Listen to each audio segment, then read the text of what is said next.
আসসালামু আলাইকুম রহমতুল্লাহি ওবরাকাতুহ।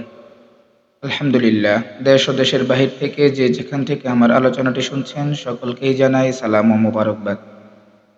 ঢাকা উত্তরা থেকে এক বোন প্রশ্ন করেছেন সুমাইয়া আক্তার নামে, নামাজ চলাকালীন সময়ে কোনো বাচ্চা যদি নামাজের জায়নামাজে প্রস্রাব করে দেয়, এমতো অবস্থায় নামাজ কন্টিনিউ চালিয়ে যাব নাকি পুনরায় নামাজ পড়তে হবে?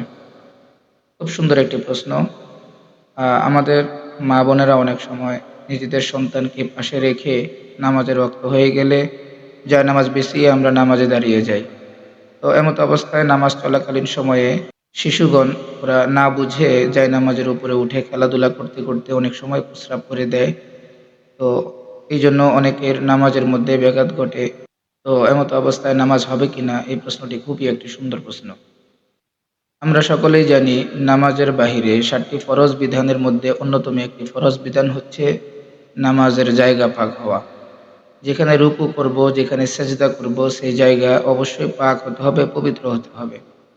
এখন যদি বাচ্চার প্রস্রাব এতটাই বিস্তার পায় জায়নামাজের মধ্যে যে আপনার সেজদার জায়গাটাতেও প্রস্রাব করে দিছে, সেজদা দিতে গেলে সমস্যা হচ্ছে, তো আপনার জন্য করণীয় হচ্ছে যে ওই অবস্থাতে নামাজ ছেড়ে দিয়ে আপনি পুনরায় অন্য জায়গায় নামাজের জন্য প্রস্তুতি নেবেন।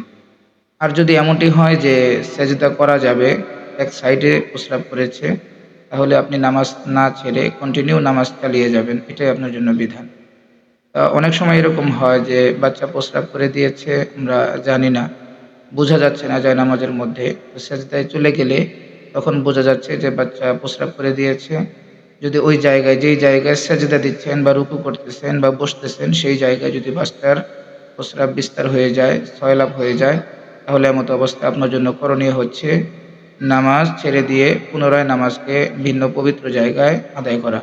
কেননা নামাজের বাহিরে অন্যতম একটি ফরজ হচ্ছে নামাজ আদায় করতে হবে পবিত্র জায়গায়। আল্লাহ পাক আমাদের সকলকে এই কথাগুলোর উপরে আমল করার এবং বোঝার তৌফিক দান করুক। আমিন।